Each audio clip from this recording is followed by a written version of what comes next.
മനസ്സിലാക്കുവാൻ കഴിയും. പഴയ നിയമഭാഗങ്ങളൊക്കെ പഠിച്ചു വരുമ്പോൾ അവൻ വ്യക്തിക്ക് വേണ്ടി അറുക്കപ്പെട്ട കുഞ്ഞാട്, കുടുംബത്തിന് വേണ്ടി അറുക്കപ്പെട്ട കുഞ്ഞാട്, ഒരു രാഷ്ട്രത്തിന് വേണ്ടി അറുക്കപ്പെട്ട കുഞ്ഞാട്. എന്നാൽ യോഹന്നാന്റെ സുവിശേഷത്തിലേക്ക് വരുമ്പോൾ സ്നാപക യോഹന്നാൻ അവൻ യേശു കർത്താവ് വരുന്നത് കണ്ടിട്ട് ഇങ്ങനെ വിളിച്ചു പറഞ്ഞു, ഇതാ ലോകത്തിന്റെ പാപത്തെ ചുമക്കുന്ന ദൈവത്തിന്റെ കുഞ്ഞാട്. സ്തോത്രം. പഴയ നിയമത്തിൽ മുഴുവനും വ്യക്തികൾക്കും കുടുംബങ്ങൾക്കും ഒരു രാജ്യത്തിനും മാത്രമായി കുഞ്ഞാട് അറുക്കപ്പെട്ടെങ്കിൽ പുതിയ നിയമത്തിലേക്ക് വന്നപ്പോൾ യോഹന്നാൻ സ്നാപകൻ വിളിച്ചു പറഞ്ഞു, അവനൊരു വ്യക്തിക്ക് വേണ്ടി മാത്രം അറുക്കപ്പെട്ടവനല്ല. അവൻ പറയും, അവനൊരു കുടുംബത്തിന് വേണ്ടി മാത്രം അറുക്കപ്പെട്ടവനല്ല, അവനൊരു രാജ്യത്തിന് വേണ്ടി മാത്രം അറുക്കപ്പെട്ടവനല്ല, പിന്നെയോ അവൻ സകല മാനവരാശിക്കും വേണ്ടി. ഹല്ലേലൂയ. ഇതാ ലോകത്തിന്റെ ലോകത്തിന്റെ ലോകത്തിന്റെ പാപത്തെ ചുമക്കുന്ന ദൈവത്തിന്റെ കുഞ്ഞാട്. ഇന്ന് രാത്രി ഞാനിവിടെ ഉയർത്തുന്നത് ഒരു വ്യക്തിക്ക് വേണ്ടി മരിച്ചവനെയല്ല, ഒരു കുടുംബത്തിന് വേണ്ടി മരിച്ചവനെയല്ല, ഒരു രാജ്യത്തിന് വേണ്ടി മരിച്ചവനെയല്ല, ഈ ലോകത്തിന് വേണ്ടി തന്നെ തന്റെ ജീവിതത്തെ ഏൽപ്പിച്ചു കൊടുത്ത, ഈ ലോകത്തിന് വേണ്ടി തന്നെ അവൻ പകരമായി മരിച്ച അവൻ കർത്താവിനെയാണ് ഇന്ന് രാത്രി ഞാൻ ഇവിടെ ഉയർത്തുന്നത്. അതിനകത്ത് സഹോദര നീ ഉൾപ്പെടും, സഹോദരി നീ ഉൾപ്പെടും. അവൻ ജ്ഞാനമാർഗത്തിലൂടെയും മോക്ഷമാർഗത്തിലൂടെയും അവൻ പലവിധമായ കർമ്മമണ്ഡലങ്ങളിലൂടെ അവൻ മോക്ഷം പ്രാപിക്കുവാൻ ആഗ്രഹിച്ചു നെട്ടോട്ടമോടുന്ന സ്നേഹിത, ഇന്ന് രാത്രിയിൽ ഒരു കാര്യം ഞാൻ ആത്മാർത്ഥമായി വിളിച്ചു പറയാ, നിന്റെ പാപത്തിന്റെ പരിഹാരവും നിന്റെ പാപത്തിന്റെ മോക്ഷവും അവൻ ചുമന്നുകൊണ്ട് അവൻ ലോകത്തിന്റെ പാപത്തെ ചുമക്കുന്ന ഒരു കുഞ്ഞാടായി യേശു ക്രിസ്തു നിനക്ക് വേണ്ടി അറുക്കപ്പെട്ടെങ്കിൽ ഇന്ന് രാത്രി നീ അതിനു വേണ്ടി ഓടണ്ട. അതിനു വേണ്ടി ഒരുവൻ ഇന്ന് രാത്രി ഇറങ്ങി വന്നിട്ടുണ്ട്. അവന്റെ ക്രൂശുമരണത്തെ അവന് രാത്രി വിശ്വസിക്കുവാൻ അംഗീകരിക്കുവാൻ നീ മനസ്സിലാക്കുക. സ്തോത്രം. ഞാൻ ഇന്ന് രാത്രി ആ ഭാഗം അവസാനിപ്പിക്കുക. യേശു കർത്താവ് എനിക്കും നിങ്ങൾക്കും വേണ്ടിയല്ല, ലോകത്തിന് വേണ്ടി പകരക്കാരനായി മരിച്ചു. വേദപുസ്തകത്തിൽ രണ്ട് വ്യക്തികളെ വേഗത്തിൽ പരിചയപ്പെടുത്തുന്നു. ഒന്ന് അരിമത്ഥ്യക്കാരനായ യോസഫ്, രണ്ട് നിക്കോദിമോസ് എന്ന് പറയുന്ന രണ്ട് വ്യക്തികൾ. ഈ രണ്ട് വ്യക്തികളും യേശുവിനെ രഹസ്യത്തിൽ ശിഷ്യനായി അനുഗമിച്ചവരാ, രഹസ്യത്തിൽ സ്നേഹിച്ചവരാ.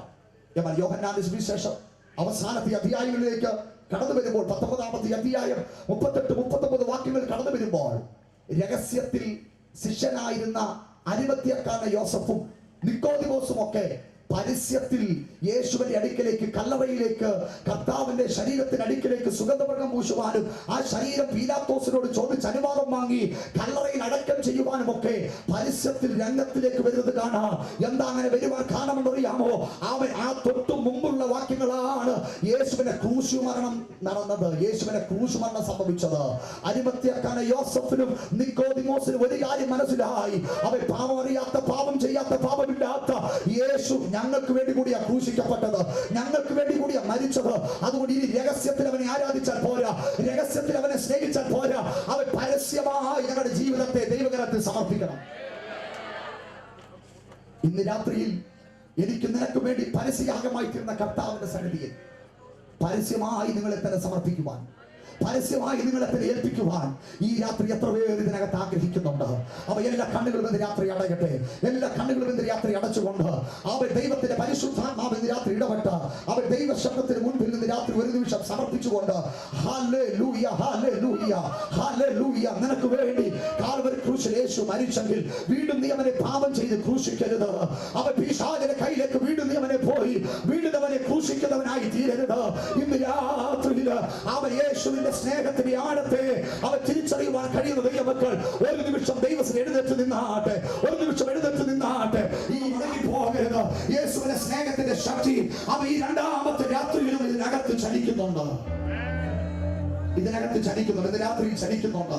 എല്ലാ കണ്ണുകളും ഇന്ന് രാത്രി അടച്ചാണ്, എല്ലാ കണ്ണുകളും ഇന്ന് രാത്രി അടച്ചുകൊണ്ട് ദൈവസന്നിധിയിൽ സമ്പൂർണ്ണമായി സമർപ്പിച്ചാട്ടെ, സമ്പൂർണ്ണമായി സമർപ്പിച്ചാട്ടെ. രക്തത്താൽ ജയമെടുക്കുകയാണ്. അവയെ ഞാൻ ചുമക്കേണ്ടത്, ഞാൻ വഹിക്കേണ്ടത് എനിക്ക് പകരക്കാരനായി യേശു കർത്താവ് ക്രൂശിൽ മരിച്ചു, യേശു കർത്താവ് ക്രൂശിനത് വഹിച്ചു, രക്തത്താൽ ജയമെടുക്കുകയാണ്. അതുകൊണ്ടാണ് എനിക്ക് സന്തോഷം ലഭിച്ചത്, അതുകൊണ്ടാണ് എനിക്ക് സമാധാനം ലഭിച്ചത്, അതുകൊണ്ടാണ് എനിക്ക് അനുഗ്രഹം ലഭിച്ചത്. കണ്ണാനാണല്ല എന്ന രൂപത്തില് യേശു കർത്താവ് ഒരു അറുശാലയിൽ അറുക്കപ്പെടുന്ന മൃഗത്തെ പോലെ എനിക്ക് വേണ്ടി മരിച്ച കർത്താവിന് വേണ്ടി എന്നെയും എനിക്കുള്ളതിനെയും ഇന്ന് രാത്രി ഞാൻ സമർപ്പിക്കുന്നു എന്ന് പറയുവാൻ ഇതിനകത്ത് എത്ര ഹൃദയങ്ങളുണ്ട്?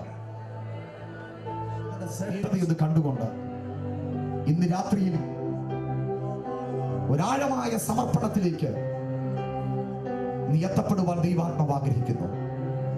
ഇന്നും പാപത്തിൽ ജീവിതത്തിൽ തുടരുന്ന വ്യക്തികളെ, മദ്യപാനത്തിനും പുകവലിയിലും മയക്കുമരുന്നിനും ലഹരി പദാർത്ഥത്തിന്റെ അടിമത്തത്തിലും ഇന്ന് രാത്രി ജീവിക്കുന്നവരെ, യേശുവിനെ ഇന്ന് രാത്രി നോക്കുക. നിന്റെ ഏത് പാപത്തെയും കഴുകിക്കളയുവാൻ ഇന്ന് രാത്രിയിൽ അവന്റെ ക്രൂശിലെ രക്തം ശക്തിയുള്ളതാണ്. സമർപ്പിക്കുവാൻ ഇന്ന് രാത്രി എത്ര ഹൃദയങ്ങൾ ഇതിനകത്തുണ്ട്? ഒരു പുതിയ ജീവിതത്തിനായി ഞാൻ എന്നെ തന്നെ സമർപ്പിക്കുന്നു എന്ന് പറയുവാൻ, ആ കാൽവരിയുടെ വെളിപ്പാടിൽ ഒരു നിമിഷം കൂടെ എന്നെ തന്നെ സമർപ്പിക്കുന്നു പറയുവാൻ ഇന്ന് രാത്രി എത്ര പേര് ആഗ്രഹിക്കുന്നുണ്ട്? ആ ക്രൂശിന്റെ ശക്തി ഈ രാത്രി നിന്റെ ജീവിതത്തെ മാറ്റുവാൻ ആഗ്രഹിക്കുന്നു. ഒരു നിമിഷം സമർപ്പിച്ചാൽ ഇത്രമാ സ്നേഹത്തെ എത്ര തള്ളി ഞാൻ, ഇത്രമാ സ്നേഹത്തെ എത്ര തള്ളി ഞാൻ, ഈ മഹാ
Hallelujah.